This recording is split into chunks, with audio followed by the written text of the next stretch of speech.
kata-kata yang punya logika. Bagi yang tidak punya logika, skip aja.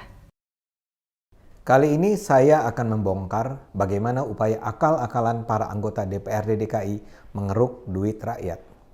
Kalau rencana anggaran ini goal, setiap anggota parlemen di Jakarta akan memperoleh pendapatan 700 juta rupiah per bulan.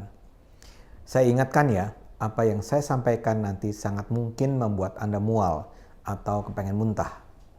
Apa yang akan saya sampaikan ini memang menjijikkan.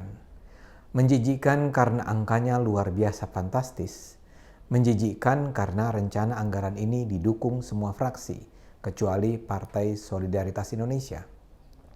Hanya PSI yang menolak. PSI tahu kalau mereka dukung, anggaran ini akan membuat para anggota PSI kaya raya. Tapi mereka tahu, pengerukan uang semacam ini sama sekali nggak pantas dan menyengsarakan rakyat. Saya gambarkan saja ya akal-akalan memalukan ini. Pendapatan seorang anggota DPRD bisa dibagi dalam beberapa kategori. Pendapatan langsung, pendapatan tidak langsung, dan kegiatan sosialisasi dan reses. Dalam peraturan pemerintah tahun 2017, sebenarnya gaji pokok seorang anggota DPR hanya 2,22 juta rupiah. Tapi kemudian ada berbagai tunjangan lain seperti tunjangan beras, tunjangan jabatan, tunjangan keluarga, tunjangan komunikasi, tunjangan perumahan, tunjangan kendaraan, dan seterusnya. Nah, sekarang ini gaji pokok plus tunjangan anggota DPRD sudah sekitar 110 juta rupiah. Komponen inilah yang pertama-tama dibengkakkan oleh para wakil rakyat yang tidak terhormat. Dalam rancangan anggaran 2021, para anggota DPRD menetapkan sendiri bahwa angka itu mereka naikkan menjadi 170 juta rupiah. Menurut Michael Sianipar, Ketua DPD PSI Jakarta, gaji sebesar itu sama dengan gaji anggota DPR Singapura dan senator di AS. Tapi taruhlah, ini masih bisa diterima. Kita asumsikan saja dengan gaji sebesar itu, seorang anggota DPRD pantas dituntut bekerja dengan sungguh-sungguh dan tidak gampang disuap. Celakanya, para anggota DPRD DKI sedemikian tamaknya sehingga angka 170 juta rupiah itu tetap tidak cukup. Mereka seperti mesin keruk yang mengeksploitasi setiap jengkal ruang yang ada. Karena anggota DPRD memang berhak merancang anggaran pendapatan DKI, mereka dengan suka-suka merancang besarnya aliran uang rakyat bagi keluarga mereka. Misalnya saja, mereka bikin rangkaian tunjangan yang angkanya luar biasa. Ini contohnya.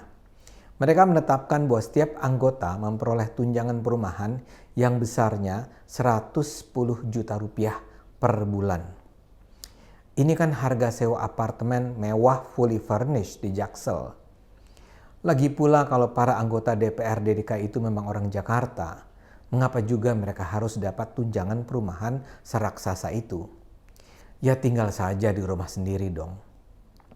Lantas ada tunjangan kendaraan 35 juta rupiah per bulan, alias 420 juta per tahun. Ini buat apa? Kenapa DPRD tidak beli saja kendaraan dinas untuk dipakai para anggota parlemen?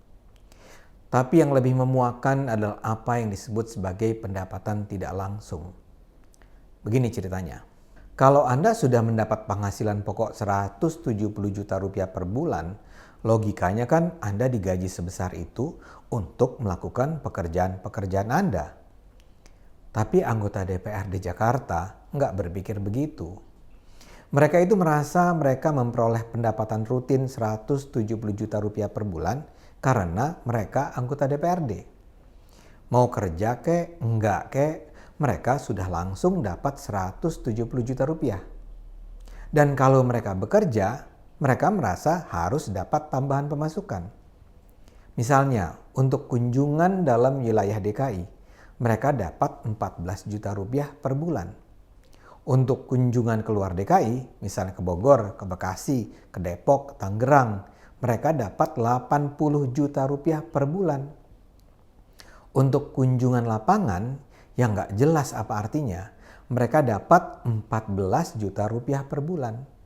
Bahkan untuk rapat kerja dengan eksekutif, mereka dapat 6 juta rupiah per bulan. Astagfirullah. Itu semua kan memang kerjaan anggota DPRD. Kalau mereka anggota DPRD kan memang harus keluar kantor. Masa begitu keluar kantor, bikin kunjungan, mereka dapat tambahan puluhan juta rupiah per bulan. Terus masa rapat dengan eksekutif harus dibayar lagi? Mau yang lebih gila lagi?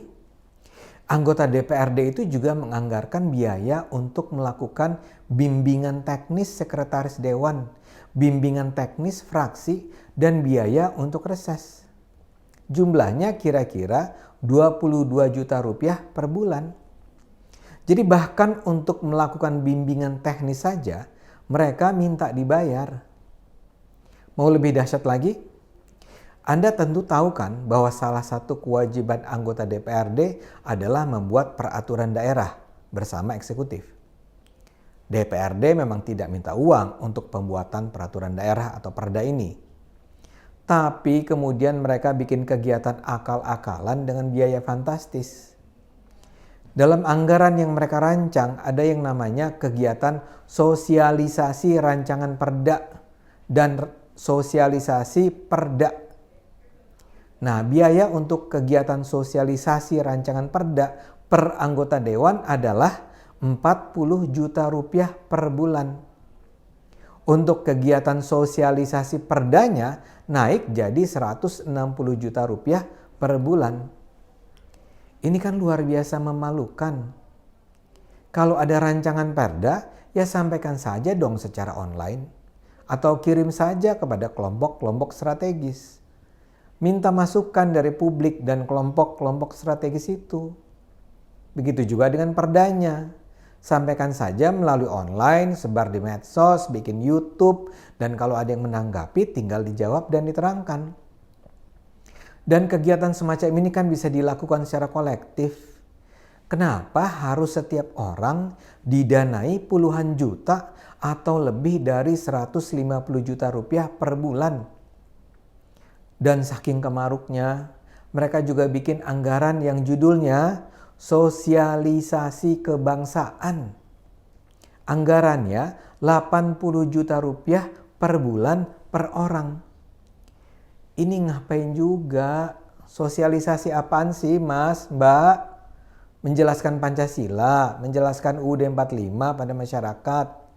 Kelakuan para anggota DPRD ini saja sudah jelas-jelas bertentangan dengan Pancasila. Kok berani-beraninya bikin sosialisasi? Oh ya, satu lagi. Anda tahu reses kan? Reses ini adalah masa di mana para anggota dewan tidak berada di kantor dan berkunjung ke dapilnya untuk menyerap aspirasi masyarakat. Nah, untuk itu pun mereka menuntut bayaran. Nggak besar kok, cuma 360 juta rupiah per tahun. Pengerukan duit ini dilakukan secara gila-gilaan. Jadi para anggota DPRD ini diberi hak untuk menetapkan anggaran untuk mereka sendiri, tapi tanpa malu menggunakan hak itu untuk memperkaya diri. Mereka nggak punya malu sama sekali. Michael Sianipar menyarankan untuk selanjutnya sebaiknya penetapan anggaran untuk DPRD DKI tidak ditetapkan oleh anggota DPRD sendiri. Sebaiknya katanya itu ditetapkan oleh tim independen. Saya nggak tahu.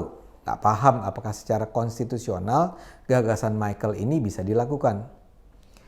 Tapi buat saya yang jelas, kita sekarang melihat betapa kemaruknya para anggota DPRD ini.